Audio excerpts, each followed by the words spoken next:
What's going on, beautiful J4 community and family? I hope everyone's doing wonderful on a Sunday, that you had a great weekend and got your house where you wanted it to be, and that your football team won. Shout out to the Cardinals for an amazing comeback. That was unforeseen, but welcome, welcome, welcome. Thank you guys so much for joining me in today's show. What to expect when your sons reach puberty.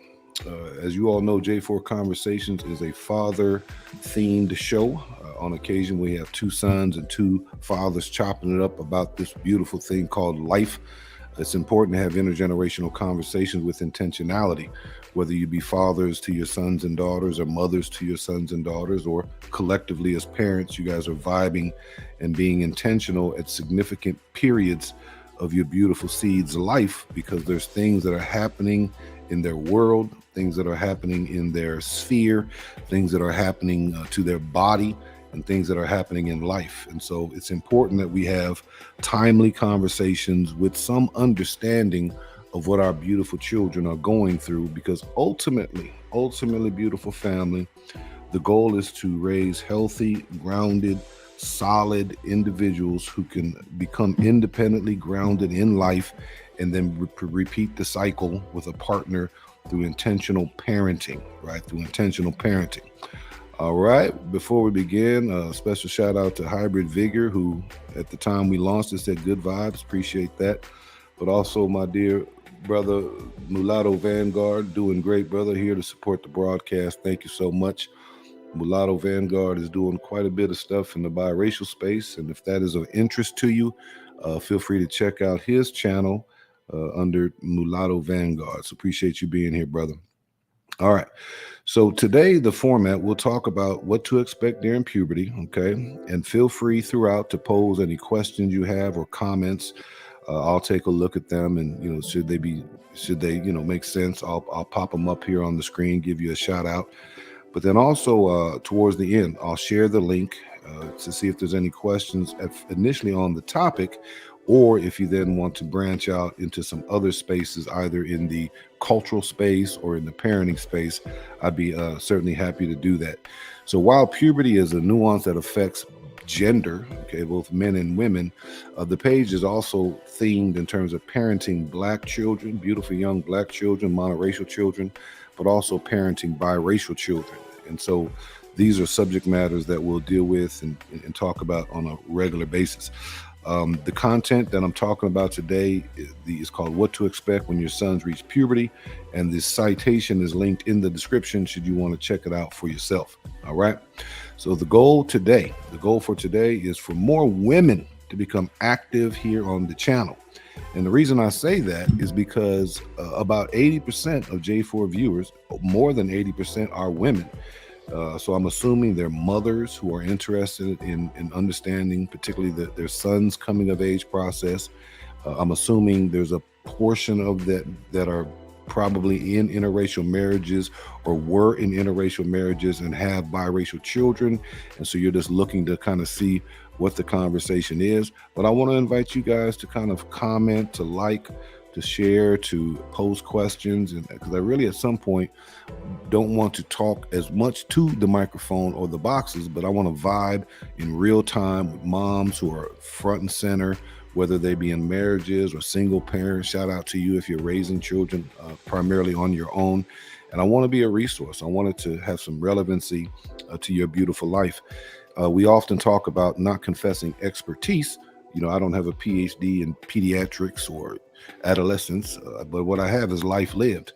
I'm a father of 6 kids, 4 of which are boys, and I've raised them with my wife, and have seen patterns and have thought intentionally about them. And then in addition, my professional work is largely working in collegiate athletics. And so I'm working perpetually with the age set of upper teens, early 20s in their own development. And so the subject matter is near and dear to my heart. And I was thinking about becoming a YouTube content creator. I wanted to create something that was familiar to me, that would also have value to others who are raising children at various stages of life. So I want to get more women involved, more mother voices. If you're out there listening in, hey, don't be shy. This is not a gotcha channel. This is not a thou shalt not or thou shalt channel. Again, It's just a father who's raised kids and works in the space of male development, particularly black male development. I would just like to be relevant to you. All right. And then the age range of our most of our users are 35 to 55. So to me, that would suggest there's parents on the page, there's mamas on the page, there's wives on the page.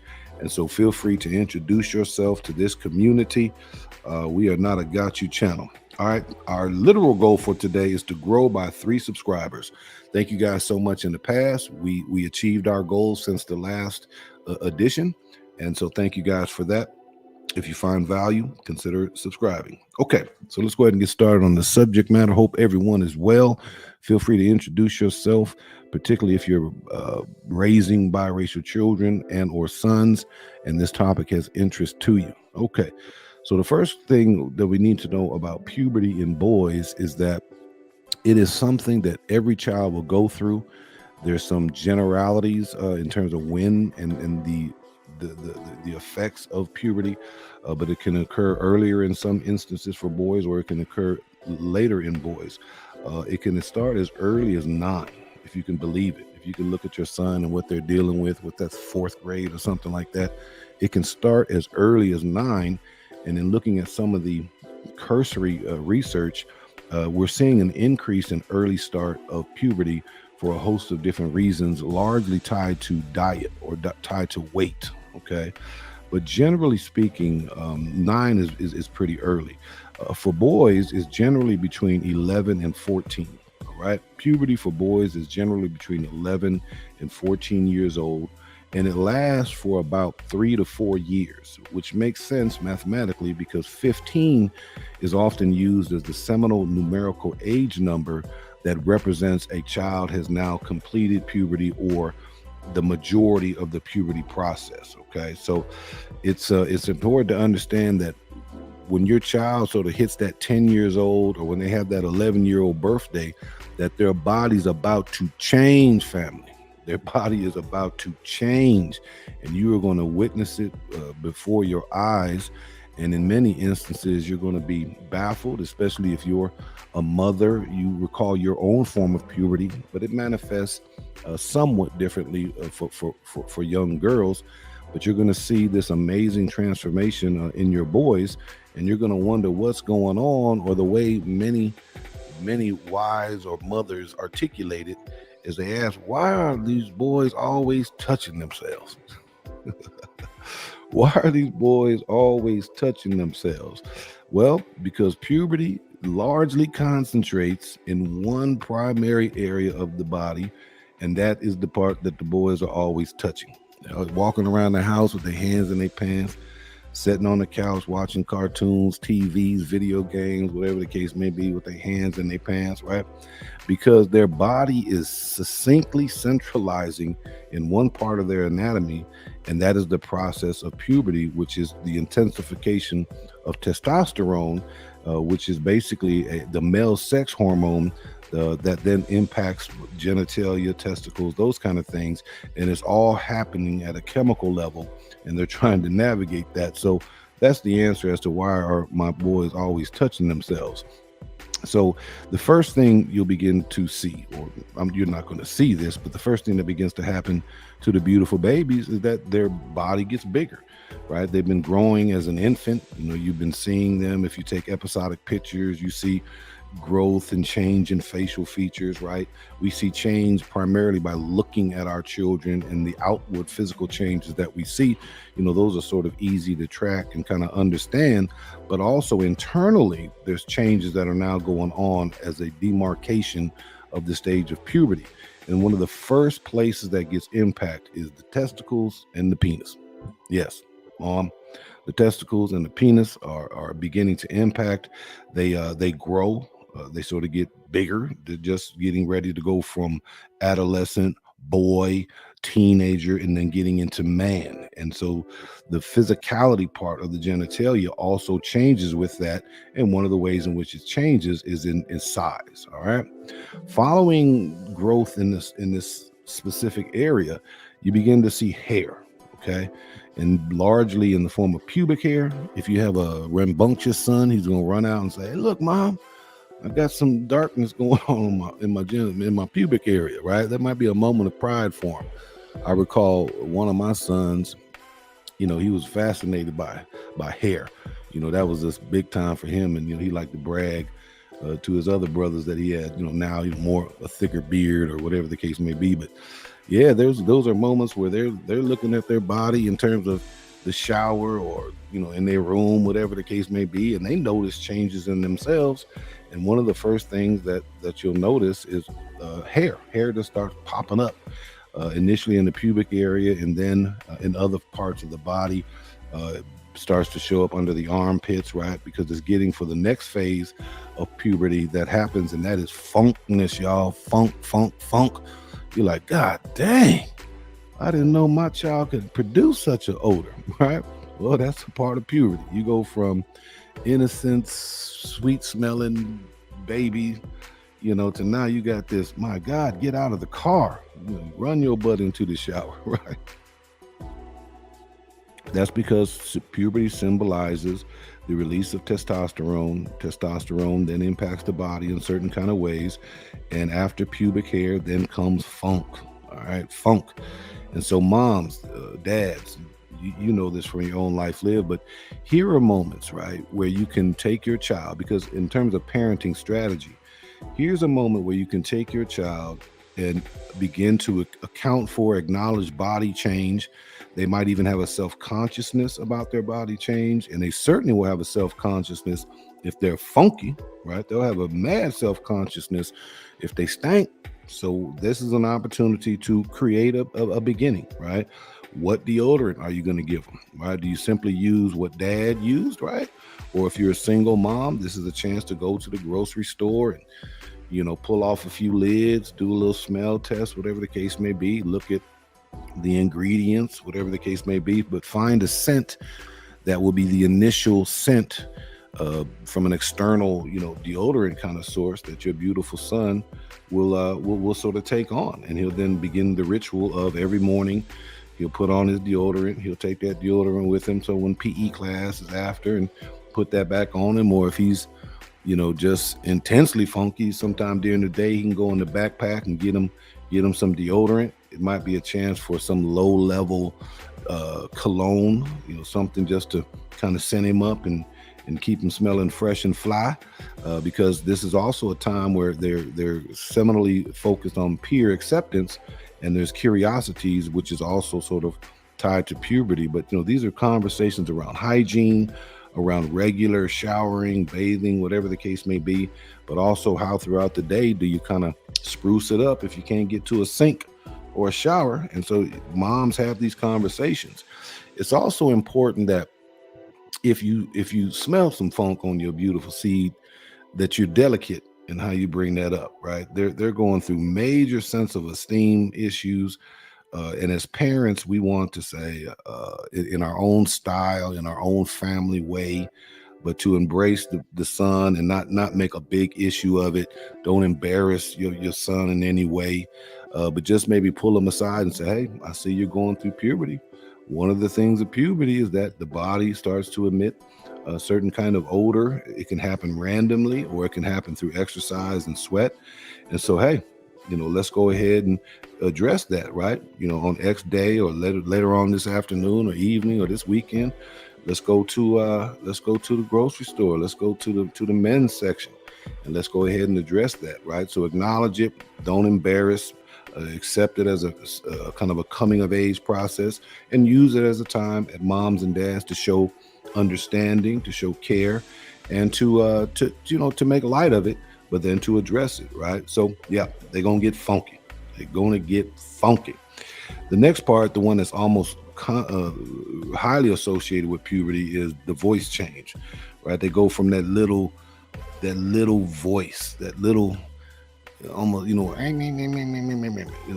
go from that Muppet voice, as I call it, to a little bit of bass starts to come into their throat, right? Their voice and tonality begins to change, and it's initially marked by squeaking, right? Their larynx box is going through a change. Again, they might be self-conscious.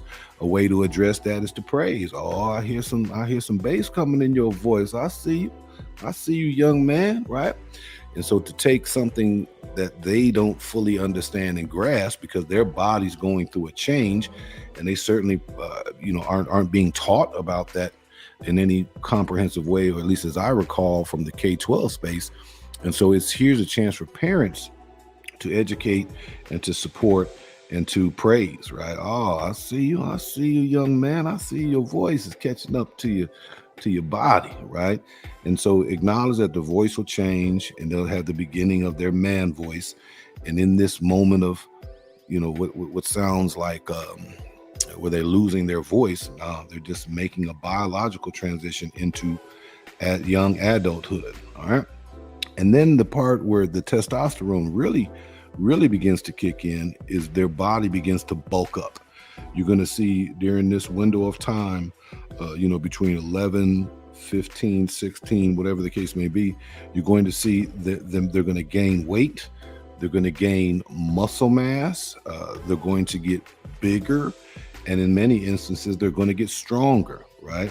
This is a very condensed, concentrated period of time where you will see significant size change in your sons.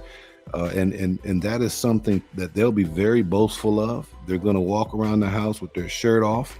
They're going to be flexing and posing in the mirror because they're peacocking, right? Because their body, they went from, dented chest, skinny kid, or, if that was the case, or maybe even if they were robust and maybe a little bit on the heavier side, their muscle mass is going to be more concentrated. So a bigger kid will begin to lose weight and begin to see, sort of dents, like you see structure in the muscles, particularly the arms and the chest area, back area.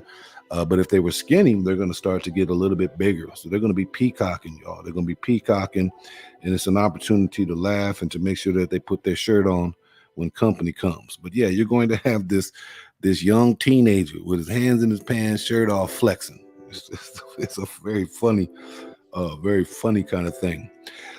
The other part that's often associated with this, and this can be very, very devastating for sons and daughters, of course, but that's where acne will come out. I remember as a kid, man, I had bad acne. To talk about my biracialness, I had a Jerry curl in high school, and I ran cross country, and I would put that bag on my head, and I would sweat at night, and that juice would just kind of come down my face and just clog up my pores. I just had horrible acne. And as you can imagine, that's a major embarrassment when you got to wake up and you look in the morning and you see them zits all over your face and you got to go to school. Man, that could be traumatic. And so another opportunity for parenting prevention is to get up on the acne game, the skin cleansing game, and get ahead of that. As soon as you see them in the throes of puberty, go on over there to the cosmetic store, to somebody. Hey, my son's about to enter into some stuff. I want to keep his pores open and minimize this acne thing. How can I do that? What's the best product? Research that as much as possible and make sure that your beautiful seed is being proactive. Although the level of acne can be minimal, a blemish here and there, a zit here and there, or it could be all out assault. And the one thing for a child to impulsivity is if they see a zit, they want to pop it. And we've all popped them. I know y'all think I'm talking crazy, but if you don't do that thing right, you could the pus can go inward, and then that's when you create sort of these divots in your skin. We all probably have some form of them. I have some right here where you have like a keloid. It kind of builds up, and that's because I was just messing with my face during puberty. And so you have to teach them on how to best address acne in a way that allows them just to get through it and not cause scar tissue that they have to live with for the rest of their life. And then not finally, but another element that you'll see in boys is mood changes, and in girls too, but you'll begin to see mood changes. So if you can imagine, you have this young bulking figure, voice changing, funky, but then also they're going through mood changes, right? And sometimes you can see an irrationality. You might see some anger, some unexpected anger kind of issues. So these are definitely times to go to the classroom or the house, the dining table, and talk this thing out. Hey, man, your body's going through something. I noticed you had a little bit of frustration here. I understand why or what caused it, but I also want to let you know that your body's kind of chemically changing from a boy to into a young man. And right now you're looking back to sort of figure out balance. And so there's mood swings that'll happen in this time. And it's important to understand that because it might, as parents, it might affect how we respond, right? Discipline, respect in the home is critically important, right? But during this time of puberty change, we need to have a little bit of understanding, a little bit of uh, not just sort of act upon it with high discipline or to push back to what we perceive as pushback, but no, it's in part biological that they're contending with, and a little bit of care and understanding and exploration on the part of us as parents definitely has some value and benefit to it. All right. Now, tied to the body going through the change, and one of the major body components going through change is genitalia, is that the question of romance, the question of romance, the question of relationship, the question of high curiosity for groups that they're attracted to, people they're attracted to, or individuals that they're attracted to in the form of crushes now becomes intensified, right? This is tied to puberty. Testosterone is released, body is going through changes. They're in high social settings, both within school settings, sports settings, co-curricular settings. And now girl is just a girl. Now all of a sudden girl is girl, right? And there's a high interest. And now dating patterns or dating interests will come up. And for your biracial kids, this dynamic of who am I, who would like me, what will be my dating kind of habits, right? These are times where the question of race or identity might become more prominent for them.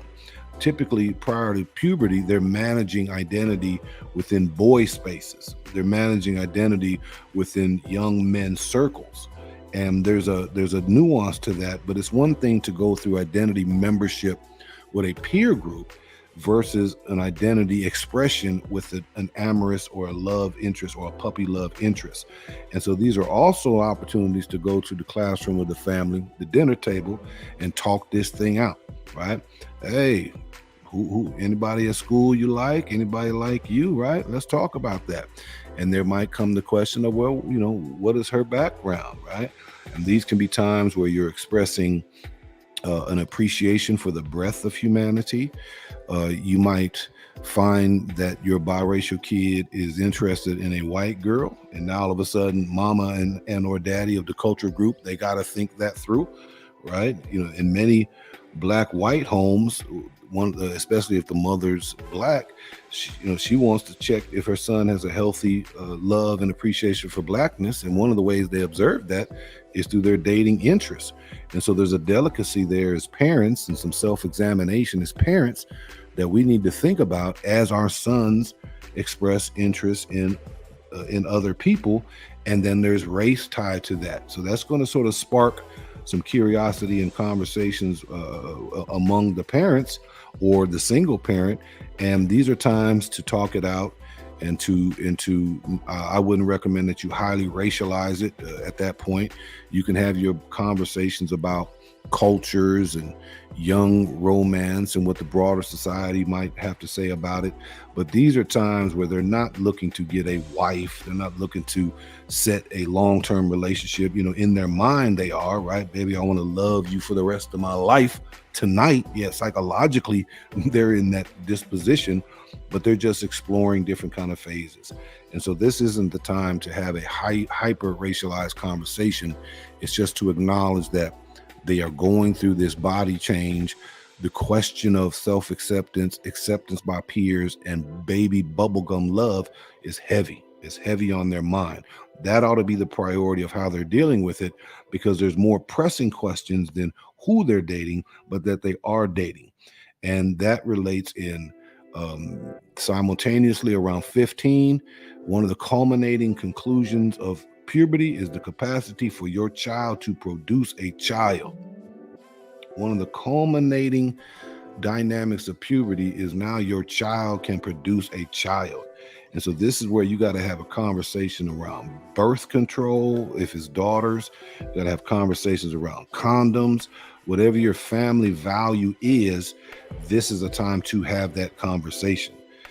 As soon as they are sort of in spaces outside your observation among peer groups, and there's opportunities to be alone, whether that's at a house party or you're at work and the people are coming to your place, or, you know, magically they're meeting up in sort of private kind of spaces, this thing can happen.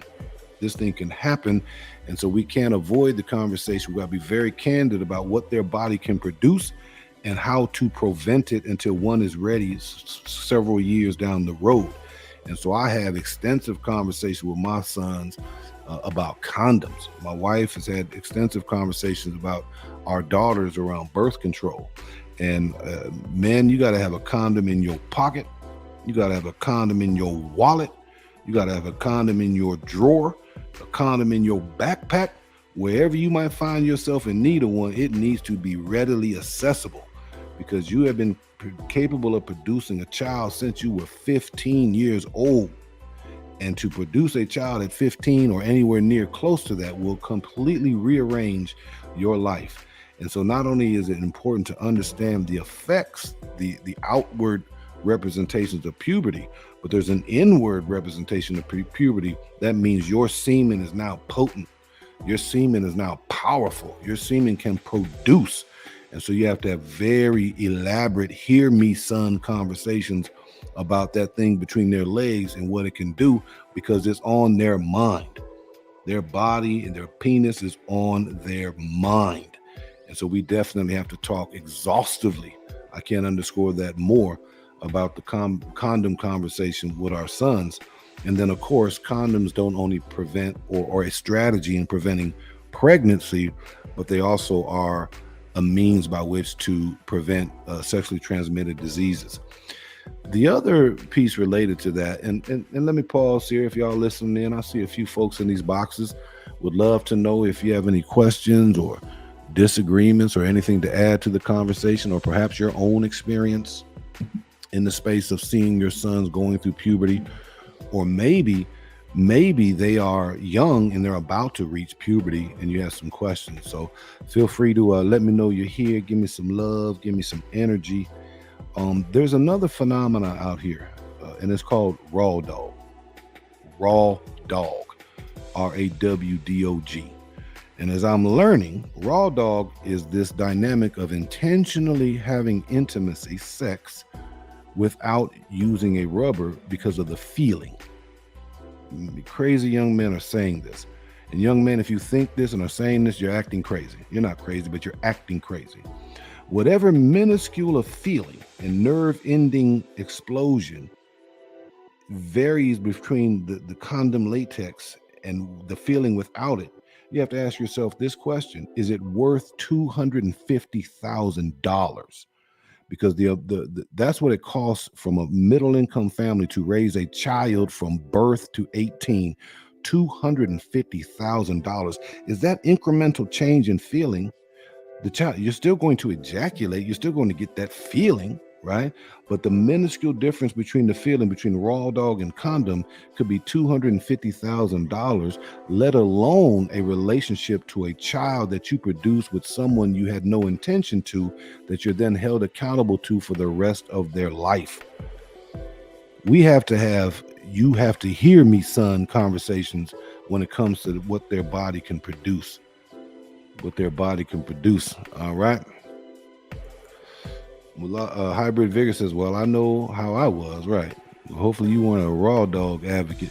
If you were, Hybrid, you need to become a raw dog disadvocate. And any young men you're talking to, you just have that sidebar conversation with them. Hey, live your life, do your thing, be age appropriate. I understand wanting to explore life and relationship, but you got to know what you're capable of. You can do a very manly act, even though you're still developing as an older teen. We have to have exhaustive conversation with our sons about the power of what they can do and how to prevent it until they're ready, which is the subject matter of other conversations. I don't want to exhaust that. Appreciate you guys. I'm seeing some more energy up in here. Hopefully you're finding value. And again, if you're a woman, a wife, a mom, just kind of looking in, I think cloud watching, I feel you. Thank you. But I also want you to get in. I want you to get in, and I want to understand kind of what's going on. I want to learn from you. If you're raising children, whether monoracially oriented or biracial, mixed, whatever the case may be, because in order for this page to go from me spouting research and opinion and musings to actually going into a space where people will come together because they find value in both a sharing, hearing, listening, and learning perspective, it's going to take involvement. It's going to take involvement from the greatest percentage of viewership that we have, which are women. So you're welcome. And just to do a baby step, maybe just say hi. Just type in HI. All right. Let's see where we're at. So I got a new computer here and I'm trying to figure out my 2-screen mouse action. All right. You're also going to see not only a growth in muscles, but a growth in height. A growth in height. This is where your son will constantly walk up to you and try to look over your head. Right? He's trying to let you know I'm getting taller than you. You wouldn't believe how many conversations we had about who's taller in our family. The boys to each other, even my daughter, all of them are skyscrapers above my wife. But she will refuse to admit that they're taller than her. But that's the boys just kind of flexing because they're happy and proud of their newfound growth. And so they're going to get taller anywhere from 4 to 6 inches towards the end of puberty. And they're literally beginning to look like young men. They have the physical presence, the muscle distinction. They have some bass in their voice, and they're smelling themselves, y'all. They're peacocking, and these again are fun opportunities for playfulness. But it's just an acknowledgement that physically they are making a transition from a boy into a young man. That is something that will happen regardless of parent intentionality. However, for another subject matter, if they can change physically, they also need to then change by way of preparation psychologically. And there's things that we can do as parents to help them with the emotional, intellectual self that I talk about in some of the rites of passage programs in other videos on the channel. You'll also see, here's where beards begin to fill in a little bit more. The first obsession for boys is the mustache, right? Does the mustache kind of come in? Are they getting a little bit of speckles of some kind of beard? Does it connect, right? Is it thick? Is it patchy, right? So these are all things that come in, and these then open the door for conversations around barbers, around shaving, around shaving kits and clippers and those kind of things, self-care. One of my favorite memories with my sons is when they would watch me shave, I would put a little bit of shaving cream on their face and then give them like a brush, not a brush, but a comb, and then they could sort of shave themselves just to do the act of an adulthood, just as a gesture of this is something that's unique to men. And it was a fun, proud, glimpsing moment of father and children, young boys emulating father, role modeling father, but they were going through the act of what men do. But after puberty, they don't just mock it. They're not just imitating it. They're literally then doing it. And depending on skin, depending on sensitivity, you might need to think through quality of razors, types of razors that are best for certain skin types, what shaving cream, what the method, what the frequency is, what look do you want, and then also what is the aftercare with aftershave or those kind of things. But you need to have those conversations and also then equip your beautiful sons with that. This will be a great time in life to get them a little bit of bag, a little cachet, a little something they can keep in their closet. And inside that, they got the toothbrush, the toothpaste, the shaving kit, their razors, they got their deodorant, they got their cologne. These are things that mark the beginning of manhood. And, invest a little something in that. Make that a nice little pouch, nice little travel bag. And that way they have something that symbolizes the beginning of young adulthood. Symbols are very critical, in age transition. Okay. And then finally, the last thing I'll share, and then we'll open this thing up should there be any questions or comments, is your sons unpredictably or without their initiation or full understanding, the erection game is going to be random and often. The erection game is going to be random and often.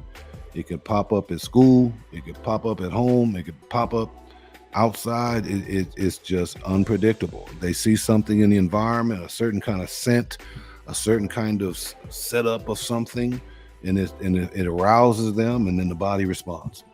They haven't quite figured out how to control that yet, and so erections will become often, random, and unpredictable. And you have something then called the nocturnal emissions. Nocturnal emissions, what a word. In my day, they call that the wet dream. Well, your son literally may wake up in the middle of the night, frantic, right? Your son just had a wet dream where he came based on a dream, or his body just began to build it up and he couldn't break himself out of sleep. And all of a sudden, your boy just exploded. And he had that feeling like, oh my goodness, right? Maybe they shout out, right? You come rushing to the door. What's going on? Oh, nothing, Mom, nothing, Dad, nothing, right? You're not going to tell you, right? But just know what that is. And that is a part of the body showing your son how good that feels, as a way of saying you probably will want to feel that again, which is the body perpetuating the species. The body said, well, I as a species am going to live forever, because I'm going to show myself how it feels to do this thing. And so in a very wonderful cosmic DNA blueprint manifestation in perpetuity, wet dreams come out, or the nocturnal emissions. All right. And then again, all of the culmination of this is when your child can then produce a child. All right. I'm going to pause there to see if there's any questions. I am going to put the link up just to be thorough and kind of what I said I was going to do. And this is a chance to first ask or speak on the question of the topic matter. But then if you want to broaden it up after that, we can do that should time permit. So we're pretty good on time, 37 minutes in. If you're still there, let me hear a shout. Let me know. I don't know if you're still here, mulatto or hybrid.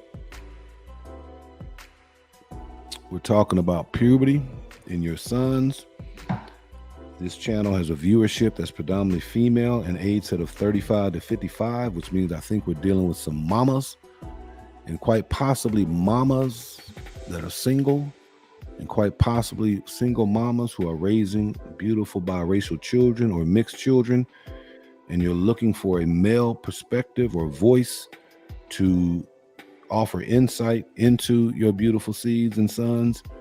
But I'd also like to be a sounding board for us, that we can pose questions, we can parse them out. But the main thing is that you feel you have a community. You feel that you have a social community to vet these things, to expose, not to expose, but to ask and to answer. And if you want to come up, I will initially ask to see you behind scenes, just to make sure I'm dealing with a valid human being. But then if you want to then put your avatar up afterwards, you can do that. You don't have to use your real name. I mean, in this space, anonymity is important. I understand that. Also, avatar names and images are understood. But the main thing is, let's build this community to be a place where biracial kids can ask questions in the identity space to someone who is of a different generation. I'm biracially mixed. My mother's from France, a white European woman. My dad is a Creole brother from New Orleans. I would consider myself Black identifying. That was consistent with my era. However, today I understand and got respect for an emerging group of multiracially mixed or biracial people who are asserting a love for both love sources in their cultural parent and in their monoracial parent. And so it's a different time. Again, not confessing expertise, just life lived, right? Life lived. I think it's an important conversation around parenting biracial kids because more and more biracial kids are going to come into the world as more and more interracial relationships increase. 17% of all newlyweds are interracial. 10% of the married population is interracial. 33.8 million people are biracial, and it's exponentially just growing. And so it's important that we talk about how to parent them. Parenting will have 90% consistency across all communities, but then there is a uniqueness to the duality of identity that your beautiful son or daughter might have. All right, this is the time to come in, beautiful family. All right, as we begin to close out, if you feel there's value in this community, I need something from you. I need you to share, to talk to someone about it, to say, hey, there's this cat over here in the J4 conversation that's trying to do something in this biracial space that has some research tied to it, that has some intergenerational connections tied to it, that is coming from a perspective of having parented some kids. My kids are, my wife is Black, but my kids are biracial presenting. They're about as light as I am, which is another funny argument. We argue about who's darker. That's just biracial fetish. Who's darker? And also do significant work in the male development space with a particular concentration on Black young men development, which includes biracial young people as well. So again, just want to advance and elevate the conversation. So if you think there's value and you think there's importance in it, and you have a biracial partner, friend, whatever the case may be, or an interracial person or a person in an interracial marriage, whether they're in the marriage or not in the marriage, or they're single and they got a biracial kid, let them know. Hey, go over there and check out this J4 conversation. It's a space where you can listen in. It's a space where you can pose questions, and it's a space that I think is needed because I have not found in concentrated spaces biracial conversations that are not more about their experience. I want to be a channel that thinks ahead, that looks forward about the upcoming reality that America's demographic is going to significantly change. It's already sort of browning, but there's a uniqueness here in terms of a biracial, multi-generational percentage of people that are going to warrant a different way of looking at culture and community. As someone that comes from a Black politic, a Black aesthetic, I'm also very interested in how biraciality or multi-generationally mix immerses itself as an extension of Blackness or something independent to Blackness, but is not done in a way that demonizes or obnomishes Blackness. I'm very sensitive to that in my own little thinking and framework. And so, I want to be a part of the conversations. This emerging community is very much at the dawn, I think. It's sort of a sociological, anthropological observation. But one of the things is what is the thinking? What are the conversations around this emerging audience of biracial folks who for understandable reasons are looking at the identity world differently than someone like myself who was born in 1968. All right. So beautiful family, if you see value in that, check out this next video. It's sort of in the parenting and in some instances biracial spaces. I also do some stuff specifically on rites of passages for sons, rites of passages that are self-guided, that can be led at a family level. So feel free to take a look at that if that's of value to you. But the main thing is young people's body is going through things physiologically. It's going through the body. That you can't stop it. It's just going to do that. However, if the body goes through changes, the mind, the emotional, the psychological self, the intellectual self also has to go through changes. And that is in the realm of parents intentionally thinking about the age of their child and what can complement the physical change. How do parents complement the physical change? Through exposure, through intentionality, through learning, through mentoring, through conversations, whatever the case may be. Parenting is just not nutrients. It's just not food on the table. It's also a complement of an emotional, psychological, intellectual process that complements what their body would do unto itself. All right. Thank you guys so much for joining J4 Conversations. Appreciate y'all. Love, love, love.